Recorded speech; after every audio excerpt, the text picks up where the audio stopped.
In 1979, the top Mustang wasn't a V8. It was a turbocharged 4-cylinder. This is the brochure that sold it that way. Let's look at this cover. Silver metallic 2-door, sport option. That's not the Cobra. Ford had a Cobra in this lineup. Turbo engine, hood graphic, metric wheels, the whole package. And Ford decided not to put it on this cover. Ford put a sport option 2-door on the cover. The volume car, the trim level most Mustang buyers were actually going to take home. The Cobra's in here, gets its own spread, has color keyed louvers, hood graphics, 3-spoke sport steering wheel, but none of that's on the cover. The cover gets the regular car. And then let's look at what Ford built around the regular car. There's a desert ridge, there's a full moon, there's a translucent ghost horsehead silhouette in the blue sky. Ford's art department was reaching for airbrushed van visual language. The Mustang in the middle is a photograph. Everything around it is van art. Let's get to the Cobra. The Cobra is a top Mustang in 1979, 3-door only. And the engine, read what's printed as standard. It's a 2.3 liter turbocharged overhead 4-cylinder. 4-speed manual, 345 rear axle, 8,000 RPM tach. There's an audible overboost warning and an audible engine oil temperature warning. This is what Ford put at the top of the Mustang lineup in 1979. The 5.0 V8 is an option on other Mustangs in this brochure, but it's not standard on the Cobra. The Cobra package is built around the Turbo 4. And read this part. Front opening hood scoop is non-functional with bright turbo letters. Ornamental. Ford put a turbo badge on a scoop that doesn't actually open and labeled it ornamental in the brochure. Now that's some real truth in advertising. Now what the brochure doesn't say is what happened to this engine. The draw-through carbureted 2.3 turbo had a hard life in the field. There were head gasket failures, turbo bearing failures, drivability problems. Ford pulled it from the Mustang catalog after 1980. The Cobra package built around it didn't survive 1981. So this is a brochure of the moment Ford was sure about this engine. A snapshot of Detroit with conviction, deciding that a turbocharged Pinto engine was the rightful thing to be at the top of the Mustang lineup. Ford was wrong about it. Ford committed to it anyway. You know I love a great cutaway, and this one's no different. Built with American ingenuity. This is a hand-drawn, color-coded cutaway of a 1979 Mustang. 2 pages, 20 engineering callouts, engine in blue and red, suspension in purple and green, brakes are orange. This is color-coded information design. The factory expected you to read this. They gave you a color key. 40 hours minimum of someone's labor on this spread, maybe 80. It was all hand-drawn, airbrushed, and inked. There was no CAD.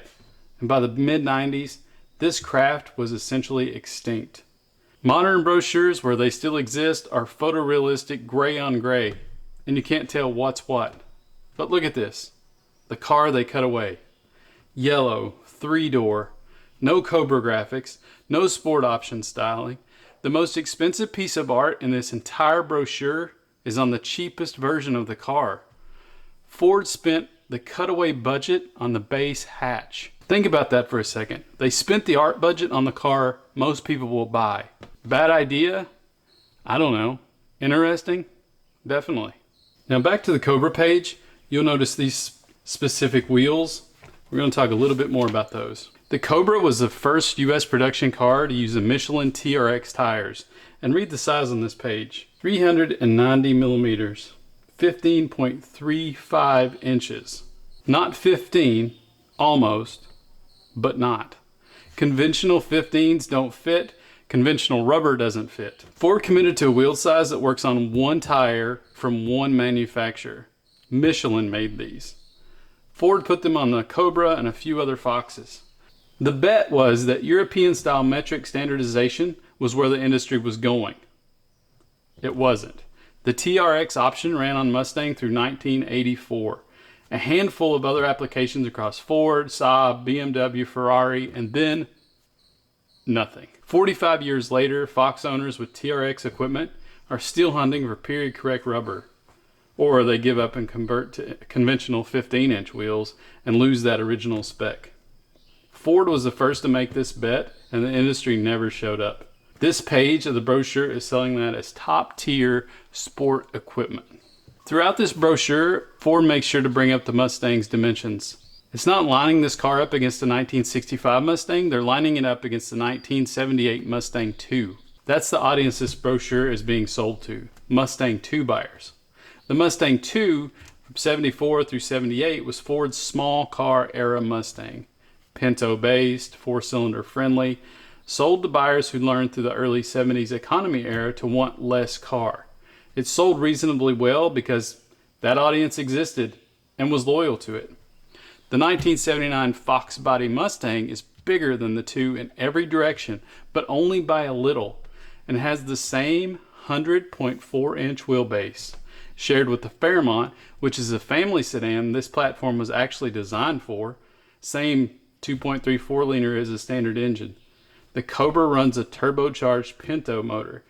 The V8 is an option. Ford is selling Mustang II buyers a slightly bigger Mustang.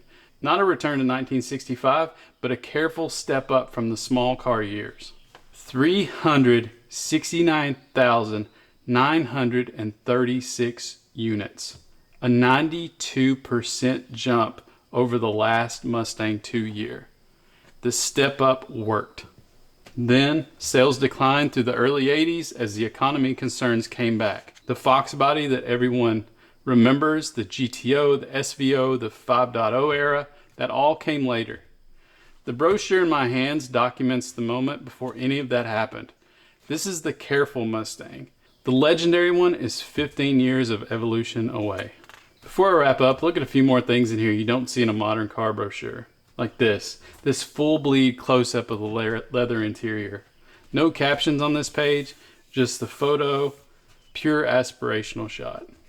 And look, it says match your personality. Interior color swatches. 6 interior colors were available. And read the names. Vaquero, Wedgwood Blue, Chamois, Tangerine. The standard pebble green vinyl comes in 6 colors. Modern interiors come in black or gray. And look at this. The flip up open air roof. The black liftgate louvers. Color keyed, 3-door only. And check this out. Tilt steering wheel. Never before available on Mustang. Lets you adjust the wheel up and out of the way for easier exit, entry, and up or down to make it easier for you to change driving positions on long treks. Now that's real progress. Here's what this brochure is. The Mustang II was Ford's answer to the small car years. The 79 Mustang is bigger, but only by a little. Same 100.4-inch wheelbase, same 4-cylinder as a base engine. Ford was selling the Mustang II buyers a slightly bigger Mustang. That platform worked. It ran for 25 years. Almost everything else Ford printed in this brochure, the turbocharged Cobra, the metric wheels, the Ghia name, the new breed copywriting, Ford was wrong about all that. But it got the bones right. The bones are the part that ran. This is the 1979 Ford Mustang brochure.